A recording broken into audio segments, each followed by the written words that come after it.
Jai Jinendra, we'll start with the Nokar mantra.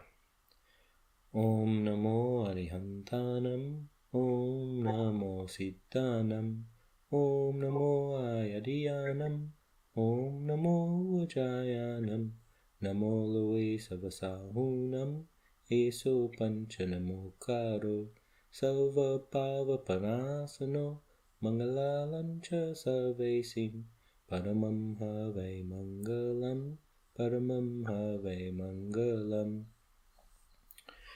We have a lot to cover, so we'll talk about last week's challenges at the end today.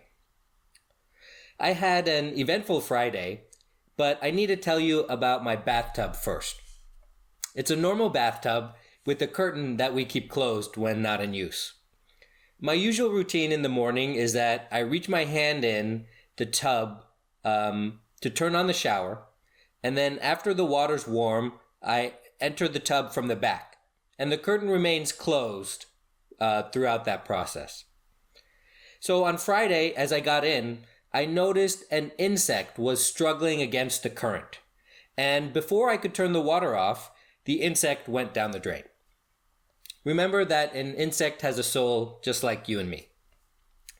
So I came out of the shower, and I noticed it was warmer in the house than usual. I checked the thermostat on my phone, and it said 85 degrees. I saw that the AC was on, but there was no air coming through the vents. So I went up into the attic, and I saw condensation everywhere outside the unit. It was sweating. But there was none in the drip pan. And I also saw condensation on the pipe leading to the unit outside. So I reset everything. I tried to turn it on and off again, but that didn't help. So there was still no air blowing. So I called the AC guy first thing in the morning at 9 a.m. And I set up an appointment for 5 p.m. because many people had been having similar problems. It recently got hot. So later that day I had lunch with a friend of mine. Then the AC guy comes at 5 and I go up into the attic with him. He takes the unit apart and tells me the blower motor stopped working. So it's out of warranty, so there's nothing I could do but to replace the blower motor.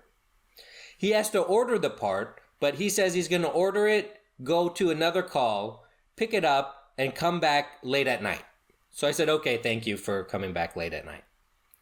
He comes back, and as I'm coming down from the attic on the ladder, I missed the bottom step because I have the old blower in both my hands. I land on my ankle, and it turns very far the wrong way. I pay the man a little over $1,000, and after he leaves, I begin to treat my ankle. In fact, it's still in a bandage now. Let's see if I can get it up here so you can see it.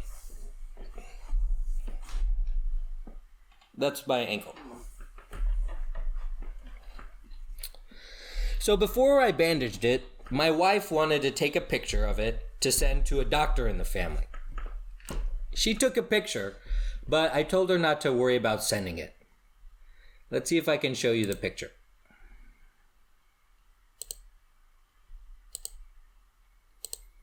Okay, here's the picture.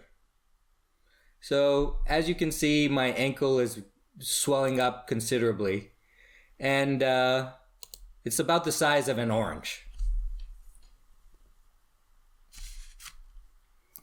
So I told you that story to tell you this story. We've been using the word superpowers a lot lately. And at first I was doubtful about using that word. You know, I thought maybe that was too much. Maybe it was hyperbole. Or maybe I've been watching too many superhero movies. But now I don't think it's too much, and here's why. Right after I was injured, I was in a lot of pain. I told myself to breathe. I focused my awareness on my breath, and the pain was still there. It was still in the same amount, but it receded from my mind. I know that sounds confusing. How can it have been the same amount but receded from my mind? Doesn't that mean the pain lessened any? No, and I think I know why. The next day I realized that pain is not suffering, and I was in pain, but not suffering. And there are two reasons why I think I didn't know that before yesterday. The first is I never thought about it. The thought that the two things could be different concepts had never occurred to me. Second, I'm a lawyer, right? So I always see pain and suffering together when I'm looking at a contract. We always see a bunch of words that go together like that. So I never really thought they were separate concepts. But now, after the events of Friday, where I had an injury to my ankle, I think that pain describes physical pain, and suffering describes mental pain. Now, you may have already known that, but I just realized that yesterday. Physical pain is the interpretation of signals to the brain. I experienced throbbing. I experienced what felt like spikes shooting through my ankle as I tried to put weight on it. I experience pain every time I currently take a step. But I'm not suffering. So why is that? Suffering, I realized, is mental anguish. Here's what suffering might mean in my situation. I might tell myself, what am I going to do? Am I going to have to go to the hospital?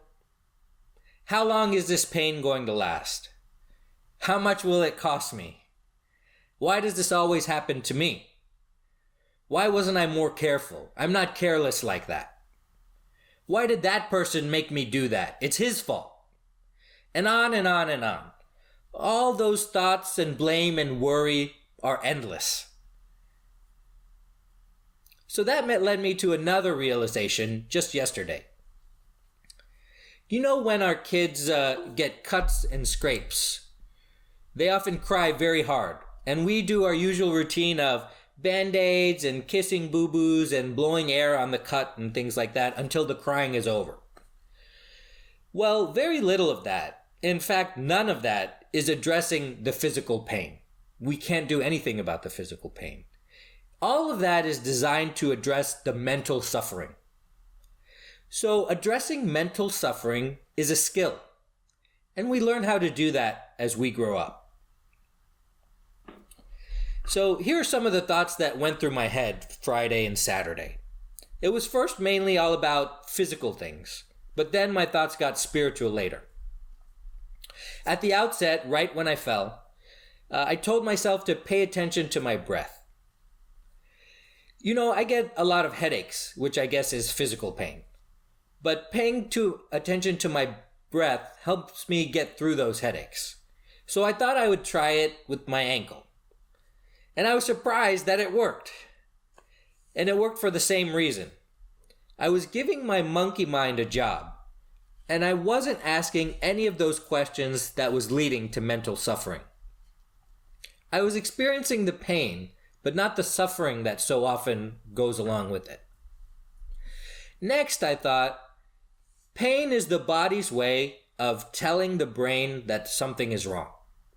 I knew something was wrong. And I knew I was going to take care of it. So I could ignore the physical pain for now because it did its job. I'm going to take care of it. I know you're there. I know I have to take care of you.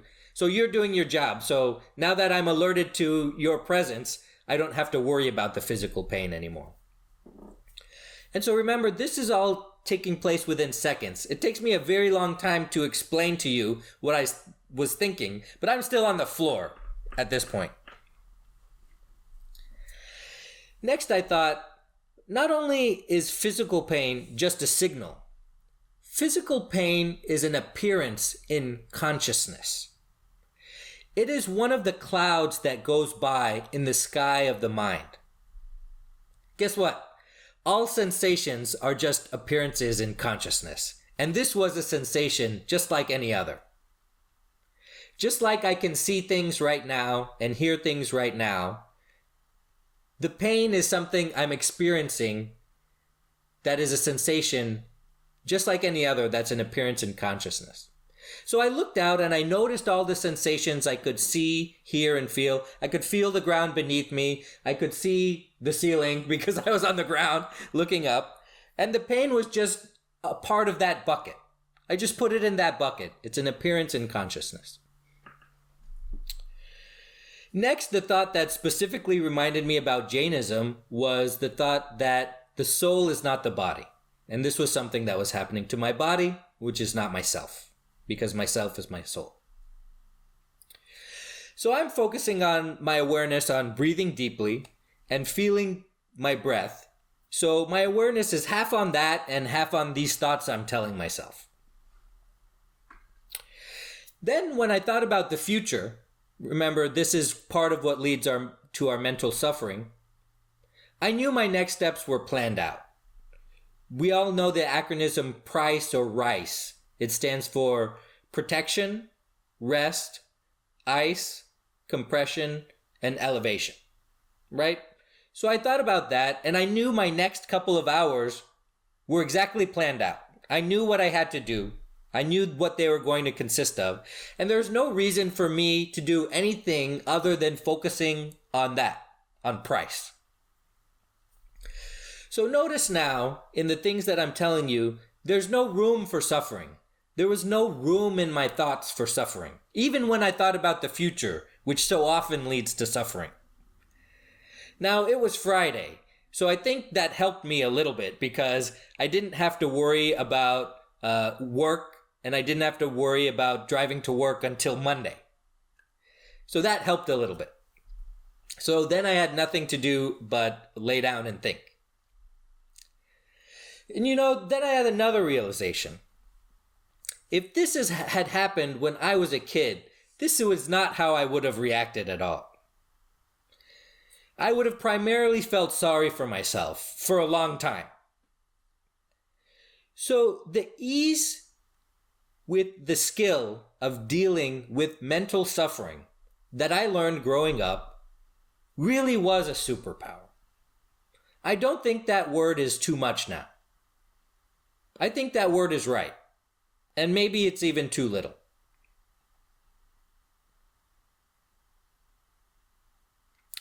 And when I thought about how in the past I would have felt sorry for myself and my thoughts kind of touched upon the causes for my injury, I had one final realization. But before we get to that, any comments and questions about what we covered so far? Thanks to everybody that came in. We're talking about my ankle injury that I sustained on Friday and how I got through it. And what about Jainism helped me get through it and why it is a superpower and how suffering is different from pain, which I didn't know. I think perhaps many of you know that, but I just learned that yesterday. So questions or comments on that?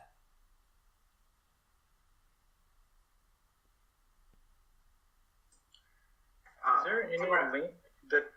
go ahead, Mihir. Go ahead, Shadow. Go ahead. I was going to say, the first part of what you were sharing about the insect in the tub. Yeah.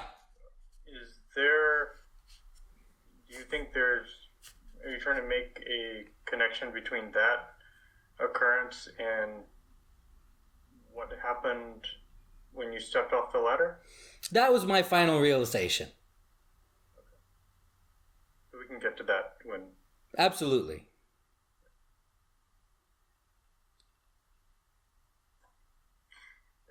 Timur, do you mind, sorry for joining late, do you mind telling us a little bit about the insect part and what happened and then how, if you don't mind, a quick recap of it? Sure, no problem. So when I take a shower, it's like a normal bathtub with the shower curtain. And the shower curtain's closed all the time when it's not in use. So what happens is in the morning, I reach my hand in the front and I turn the knob. And then I wait for the water to warm up, and then the shower curtain's still closed, and I get in through the back. So that Friday, what happened was, when I got in through the back, I saw an insect struggling against the current. And before I could turn the water off, the insect went down the drain.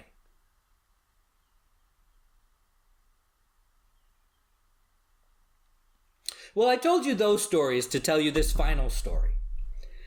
So, to return to my realization that kept me up most of last night, I was thinking about what was wrong with the blower motor. When I talked to the repairman, he said there was nothing I did wrong. I said, could I have done anything to stop this, or what can I do with this new blower motor so it doesn't happen again? He said nothing. There was no preventative maintenance I could have done to take better care of the unit. So the problem would happen, and it wouldn't happen again. So there was nothing I could do. He said I was out of warranty, so I'd have to foot the bill for a new motor. The warranty was for 5 years, and we bought the house in 2015. Well, guess what? It's 2021, exactly 5 years past the warranty. So nothing I could do.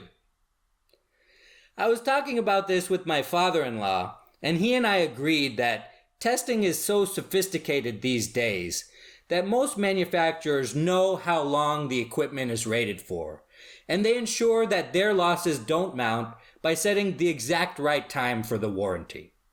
Nothing I could do about that. Finally, this was happening yesterday, I thought of why I injured my ankle. I was going down the attic ladder with both my hands occupied with this old blower motor. When I normally go down the ladder, I look at the steps because they're thin steps. But of course I couldn't do that because I had this part against my chest. So my fate was sealed as soon as I picked up the part with both hands at the top of the attic. There's nothing I could do not to miss that last step. And once I missed that step, there was nothing I could do not to be injured. So then I was thinking about that for a while. Until the word karma popped into my head. So I bolted upright, I was laying down, and I experienced a little bit more pain from my ankle because of the sudden movement. You see, it was my karma that caused my injury. Not only that, it was karma from that morning that caused my injury. You see, there was nothing that insect could do. It could not make a sound, and it could not make a motion that could have captured my attention because of how I start the shower. The minute I got up to take a shower that morning, the fate of the insect was sealed. That means the minute that I got up to take a shower, at that exact time that morning, the insect was in the tub, the fate of my ankle was sealed. It wasn't actually sealed the minute that I picked up the air conditioning part. The fate of my ankle was sealed that morning. As of that morning, the only thing within my control was how I was going to react to the events that I was destined to go through. If I blamed other people, if I took it out on my kids and my wife, if I got in a bad mood, if I yelled at people, if I cursed the repairman, if I felt sorry for myself, or if I let it affect my mental state going forward.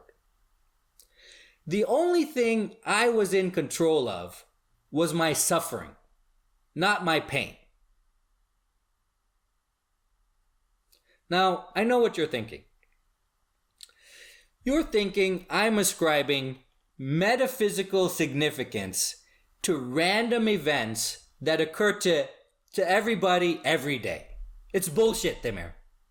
It's a confabulation of your mind. It's confirmation bias making you see things you learned about and believe in, but that are not really there. You're making these connections that are not really there.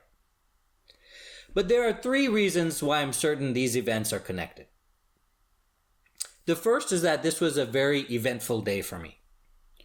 My normal day consists of getting up before everyone, leaving before everyone is awake. Lately, there's been nobody at the office, so if I don't have any calls or meetings, I'm just on my computer all day. And then the first words that I speak are when I go home and spend time with my family. Then I work on my personal goals. And then I sleep to do it all. And then I do exercise, which is part of my personal goals. And then I sleep to do it all again the next day. In fact, it's a pretty good thing I'm married already, because no one would want to date someone with the outer life as boring as mine. So the fact that on Friday I interacted with these repair people 3 times. I had lunch with my friend. I worked from home. And I also had this insect thing happen on the same day. Is the first reason that these events are connected. Now, here's the thing. It's not normal to have karma bear fruit on the same day you acquire it. In fact, you have to make these connections weeks, months, or years apart. So I don't want to leave you with the impression that that's normal. It's not. The second reason is that it's not a coincidence that I fell from the ladder just the same way that insect fell from the wall of the shower. It's not a coincidence that my money went down the drain without any control of mine, the same way that insect went down the drain without it exerting any control. Well, Timur, it was your choice to pay that money to the repairman. You could have refused to pay. In what way could I have refused to pay? I have 2 daughters and a wife, and the AC was out in Houston, Texas, and summer is coming. There is no choice where my money was going.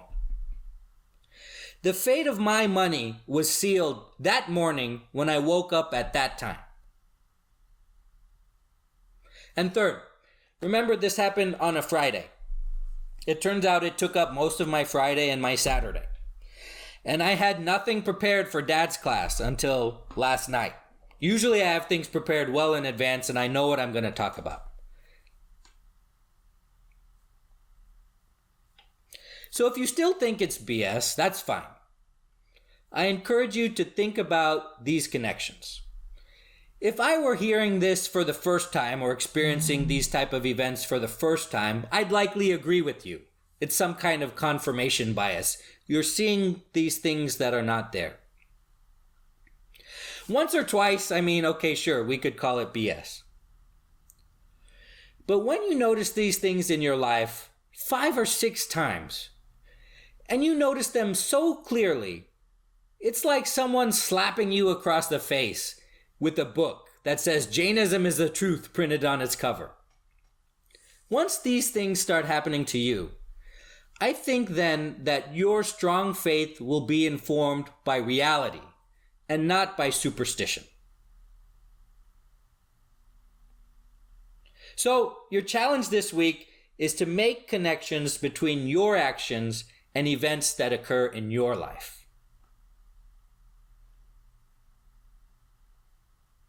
So questions or comments about anything we talked about?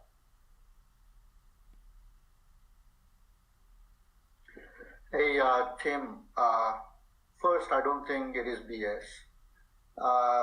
Second, I do think, though, there is a confirmation bias in this episode that you're laying out. I know you mentioned that you cannot relate that particular incident of the insect going down the drain to what happened to you, because karma, is an accumulation of karma is an accumulation of all that has occurred, not just one-on-one. But can I stop you there for 1 second? I just want to clear up 2 points. First, I am relating these incidents. What I'm saying is that this is not normal. I'm cautioning you not to look for incidents that happen on the same day. I do believe, and I think it's the truth, that these incidents were connected. And second, it's not what we think about during karma. It's not an accumulation of what happens to you. That is, if something really bad happens to you, it's not an accumulation of different karma. There's a 1-for-1 correspondence between karma that binds to your soul and the fruit that it bears. So it's not as if somehow they get added together and that creates a fruit that's bigger or something like that. So, okay, I'm sorry to interrupt you. I just wanted to clear up those 2 points. Please go ahead. Well, that's good to know, because my understanding was it is not 1-to-1, but I will keep that in mind, I suppose. I would like to hear what others think. My actually observation or semi question to you would be the insect going down the drain was not your action, was it? I mean, if you had control over it, you would have stopped it. You could not control it, and that is kind of punishing you for an event that you had. You can say that, hey, if I had just not taken a shower that day, this thing would not have happened. Yes, that is true. But that is the case for everything we do. Getting up in the morning is in itself, events will follow since you've gotten up in the morning. So that would be my question to you. Well, guess what I'm going to do? I'm going to change my morning habit, and I'm going to open the shower curtain from now on before I start the water. So I did have control, because I could have done that Friday morning. So you see that I actually did have control because I wasn't careful enough. So that's the first point. And the second point is that it seems from your tone that you think it's kind of unfair that I suffer the consequences of my actions over which I had no control. But that's not true. That happens all the time. For example, in forms where we're not human, we have much less control. And we perform certain actions. Let's say I'm a tiger. A tiger has no choice but to eat prey in order to survive. And it's instinctual. It's not within a tiger's control. But he bears the consequences every time he kills another living being. It's not a matter of fair. It's a matter of whether or not you were in control. You did those actions and you will suffer the consequences for it. Now, it's true, if I had less intention, then I would suffer less. And if I had more intention, then I would suffer more. But it's still the fact that I did an action, whether knowingly or not knowingly, and I suffer the consequences for it. Yes, Kaushik, I think you raised your hand. Well, I was just going to say the same thing what you mentioned around control. I think as human beings, we are in perfect control over these things because, like you said, you could have looked at your tub, inspected as in if there are any insects or something, and then on your shower. So, because that's what I think our Jainism principle tells when we talk about Jivdaya, is that before pouring water, or let's say before moving your car, if there is a cat sitting beneath your car and if it dies, we can't say, oh, I didn't know. I mean, you are supposed to look out, right? Same if your child is standing behind your car. You won't take it that casually that, I can't do anything. You're just standing there. I didn't see. So I guess that was my point. And second is the correlation part. And this is just different people have different perspective. So I guess you are saying you correlated these two instances, which makes sense because both are similar in pattern. You gave 3 examples. But I also see Paresh's point where it's an accumulation. Yes, it may seem like those are connected, similar pattern, both got kind of fell from where they were down, and same thing for you. But still, I don't think it's going to be ever that you did something in the morning. For example, this instance, something happened, now your ankle broke, so now you're clear, off karma, all good, you can start fresh, right? It's an accumulation, so it's like a balance sheet, right? You have all the negatives and you have positives, and yeah, it may feel like sometime it relates, and I respect your instinct because that's how it seems like, but it's not going to be ever 1:1 because at the end of the day, the insect died, and yes, you had your ankle suffering, but you don't know. Maybe this one event is you have to pay in 3 different episodes, or vice versa, right? And again, depending upon your intentions, like you said, if you really felt bad and you were sincere about it, as compared to another person who would have said, yeah, these insects deserve to be killed because they are on my property or something, right? It again also depends upon your bhav. If you sincerely regret that, and in this case you do regret, so maybe you were compensated by falling down, but yeah, probably you can relate, but we don't know as human beings as if it's going to be one to one clearly, right?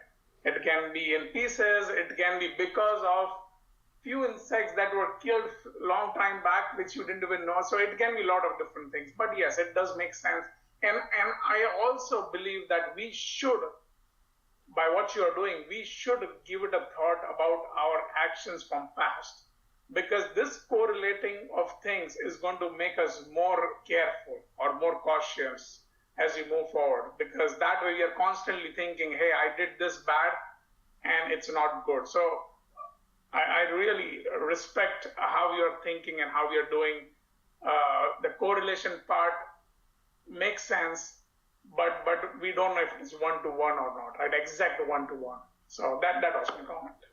I certainly understand what you're saying, and I appreciate your comment. And you're right. I tried to warn everybody this is not a normal occurrence. In fact, you may bear fruit of something that had from your actions in a previous life where you do not even remember that at all because it was so powerful.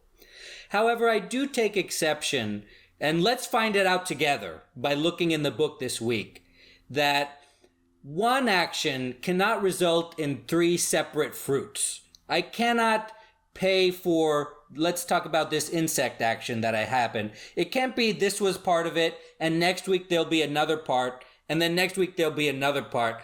That's not how it works, because karma binds to your soul, and then when it's released, its expression is that thing that happens to you. There, in fact, is a one-to-one correspondence. It's never the fact that I'll perform one action and then result in three separate fruit later on. That's simply not how it works. Let's look in the book this week and see if we can answer this question. It's not an accumulation of, for example, we know there are 8 types of karma, right? And one action can involve different types of karma after they have bound to your soul. But when they are released, it's not that they're released and then they kind of mathematically add up to this one fruit that you have to eat during your life. It doesn't work like that. I would like for us to look in the book and make sure we understand how this is working. It's that you perform an action, karma, multiple karmas bind to your soul for a certain duration, and then when they are released, either their natural expiry, we're not talking about nirdra, then you suffer the consequences of that action.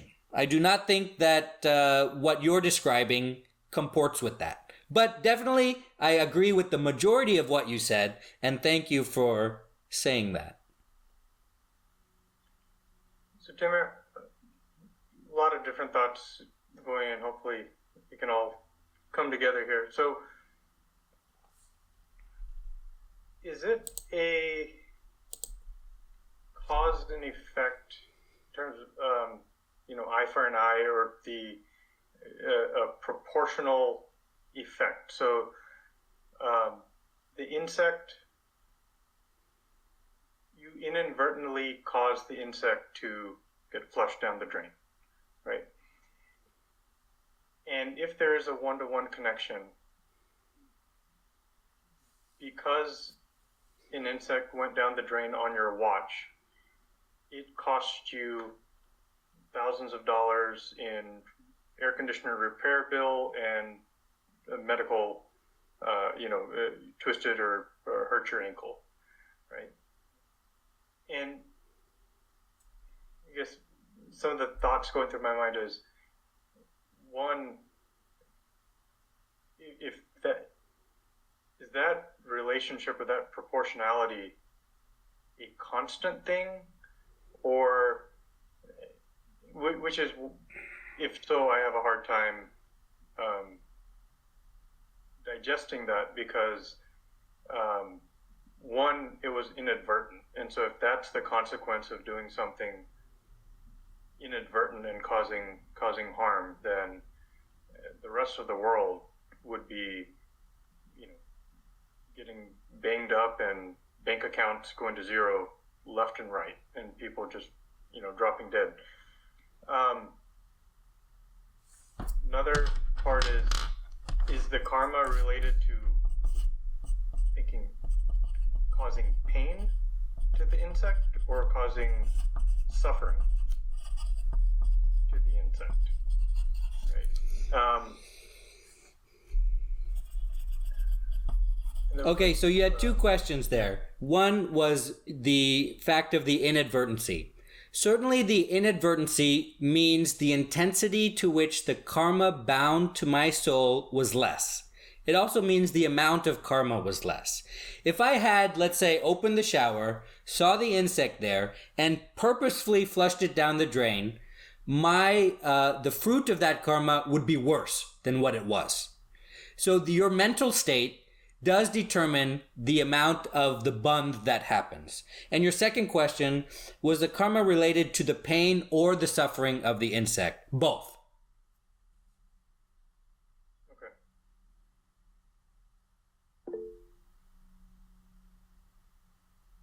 Yes, me here. So, one question.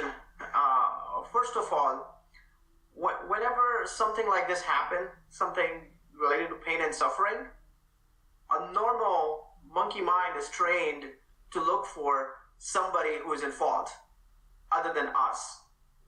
It's very unique. This is great that you actually are tying to something and taking yourself, I would call it a credit for getting your injury, because most of the time, if you would have found something wrong, something to blame on, whether it's that person who was not behaving properly, or somebody in the house who did not adjust the right. It's just this is an example, but what I'm saying is, whenever something wrong happens, there's a normal tendency to find somebody to blame on that's other than you. First of all, credit to you to think of that. Whether it's this event or something else, it's cause the cause that happened. The reason for that is your own karma. That's a great, first of all, great start to me. The other question I ask, like for example, and it's very simple for us to understand, when we think of something negative and affecting us, let's say we all have done the studies in school for 4 years, 6 years, whatever time frame you did. And it's easy for us to correlate and attribute the money we earn right now, the wealth we earn right now, to that efforts we did. Let's call that as punya we did and the benefits of the fruits of the punya. Same way, if we can correlate that, the same analogy can be applicable to something that happens wrong with us, something where we lose money. It has to be, if you look at the cause and effect, to me it's a similar, and whatever the mechanism is for us to pay back on our mistakes, whether it's immediate, whether it's next life, to me it makes perfect sense if I apply to this analogy. For me it's very clear. I've heard several examples, and this is one of the analogy, but I think the most important thing for me to take away is, when something happens to us, let's find, first of all, the suffering becomes less as soon as you take it on yourself. Because if I would have been able to blame that on somebody else, then that reputation in mind is going to continuously keep on saying, oh, that person or that item gave me pain and suffering. So I think that the other aspect is, now that Timur has resolved in his mind, whether it's that instance or something else, he don't have anybody to blame for other than himself. He has convinced himself it's his karma, and he needs to continue doing positive karma so he doesn't have to face these consequences in future. That's brilliant. And this is how Jainism can add value to your life, right? We've always been focused on the practicality of taking Jainism out of the classroom. And I've tried to give you a way to understand it in your mind of how it can give you tangible benefits in your life. Yes, Kaushik, you had your hand raised? I was just going to add back to what Mir said, I think he made an excellent point that the credit goes to you for accepting and taking ownership of your actions, because we normally don't do that. Going back to your previous comment about one-to-one correlation, are you saying that now that after the insect incident, now you have suffered the ankle thing, you think that now you're done with that, whatever path you did? Yes, that is what I'm saying. Yes. Okay, I guess I'm still not able to process that in my mind. So sure, soon I'll reach your level, and maybe it will start to make sense to me. No, can you do me a favor? This is the homework for you and Paresh. I want you to open up the book to How Bund Works and tell me, and I'm open to being, you know me, I'm open to being contradicted. I'm open to being, so tell me, let's look in the book or any other Jainism reference you can find and give me some evidence for your assertion, and I'll happily listen to it. So that's the homework for you and Paresh this week. Yes, Shetu, you had your hand raised? Yeah, two more questions. So first is, if you open the shower curtain 3 seconds later than you did, the same result or the same incident would have happened to the insect, right? It was caught in the current. The insect would have gone down the shower drain. Only you probably would not have realized it. Absolutely. The same thing would have happened to me, but I wouldn't have known why it happened. I would think, this is just a random thing. I'm unlucky. Who knows? Woe is me. Whatever. You're right. Right. So I guess that was my first question. So if you didn't realize it, do you think, or is your understanding that that karma would still been attached to your soul, that would have led to the repair bill and the injury that evening? And goes into kind of the next question where I'm thinking is, what if, or is it possible that the repair bill and the injury is not the we're making a cause and effect relationship, that this thing happened to the insect and the effect of it was a high repair bill and an injury to you. And instead, and maybe that's like a logical or a legal engineer mind how that tends to work. But what if that wasn't the effect? And I'm thinking, what if the effect is actually this realization and this conversation and awareness that you had and that you're sharing and that we're having, and throughout the week we'll try to make these associations. Maybe that is easier for me to at least get on board with. Maybe just how on what makes sense to me, because if it is a cause effect for every inadvertent action that I've made, just this week, then I shouldn't be here today. Right, probably. So, yes. if the effect is now that you won't have a physical punishment or an injury every time something like this happens, but some of these things, when you realize it, the effect is you get this awareness, where if you didn't realize or you didn't open the shower curtain in time to make that observation, then you probably would not have made this association Friday night. Sure. So to answer your questions, yes, a lot of things happen to us and we don't know why. Even if we sat down to think about those connections, we wouldn't understand them. But if you do the practice often enough, you will make perhaps 10 connections over your entire life. Very clear connections. So that's true. Dude needs to be given an assignment too. So that's true. Along with me and Paresh. And you seem to be amazed by your tone that you're not dead yet because of all the inadvertent karma that's happened. But guess what? Your entire life is suffering. You're suffering right now compared to the pure expression of your soul. You're paying for all of those inadvertent happenstances, and it seems normal to you because suffering is normalized to us. And finally, you hit upon the final realization that I was afraid to share with you, but I'll share with you now. You thought that maybe the effect was my awareness, an increase in my awareness. And this event was actually a gift that happened to me, because this event was an opportunity to strengthen my faith. And this event allowed me to strengthen my faith. And this event was a gift that happened to me, because when I say the only thing we can control is our reactions, you understand that, well, there could have been two scenarios here. Papa nu bandhu pap, which means you experience a pop, and then you do more pop in reaction to that, or papa nu bandhu punya, which means you experienced the result of your pop, and that turns out to be a good thing. So you've hit on that. This is actually a very great thing that happened to me. Yes, Paresh, you had your hand up?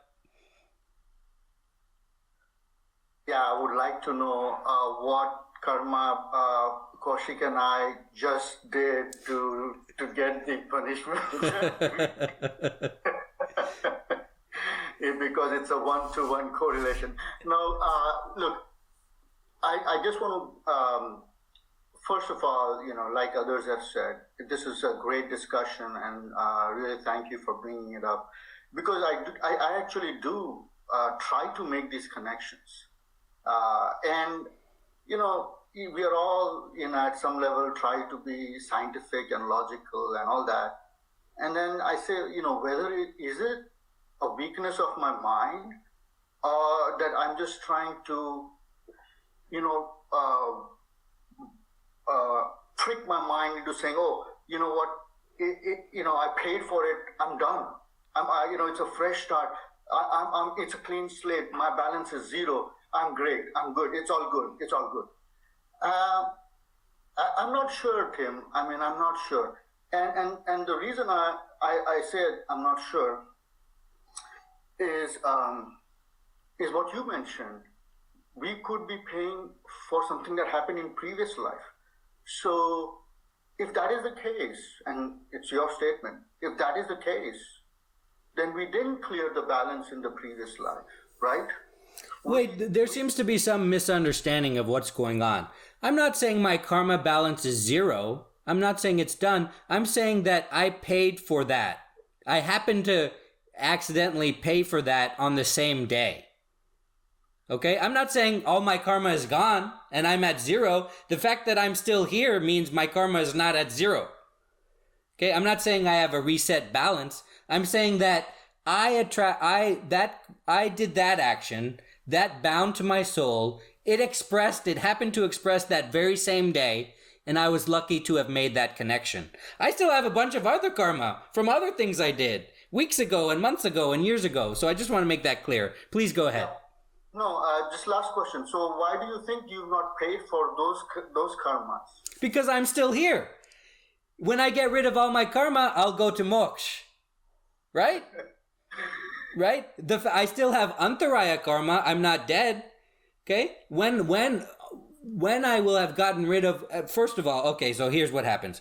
First, I think we get rid of nanavarniya karma, and then we become we know everything that our soul knows, right? And then we start to get rid of these other karmas, and our life will change. So I know I haven't gotten rid of those because I don't remember my past lives. I don't remember all of this. I certainly have a mountain of dirt over my soul, just like every one of you.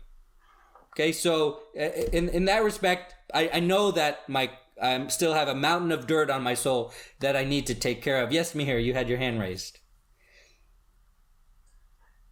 Yeah, just a different aspect of thinking. Usually what happens, an event like this, the way Tim has analyzed, I think we talked about, usually what happens is that, if it happens in an industrial environment, in safety, or if people get involved, it gets analyzed. And one of the things that happens is, oh, Timur, you did not follow the basic ladder going up and down principle where you have to have a minimum 3-point contact at any point of time, right?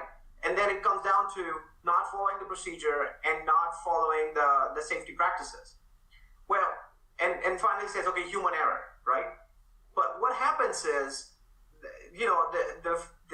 we can't go beyond, the science can't go beyond this point of making a wrong decision. So there was something in Timur's mind that made him that decision, because he's probably had that instinct that, okay, carrying that blower and trying to come down is probably, it's kind of known, probably felt at that point, but for some reason chose to ignore that safety practice, whether it's lack of awareness, whether it's lack of, we can call it whatever it is. But my point is, that's how it ends up in the society. That's how it ends up in this practical world. When we apply this concept, and we can always, sometimes, it's funny, in the industrial environment, they always look for engineering solution. Like, if it's, instead of Timur's house, it was a plant, then say, oh yeah, you need to paint this color yellow so that they can see it, or you can, you have to put a sign up there, things of that nature. What I think is, if we, in society, these are small events, especially the ones that is not so nice, our brain is somehow making those decisions, whether it's this event or somebody says something wrong about us, and the way we take it. If we start taking it the point that what happens is because of our karma versus somebody else doing it, or somebody not painting the ladder certain way and causing the injury, I think that could help us, our karma nirja, more so than trying to blame others and keep on that in our mind. That's how I think about it from this lesson is it's a karma nirja at the point, and the more we become aware, more we shed, it's going to be easier. Our pain and suffering is going to be less in future, is the way I think about it.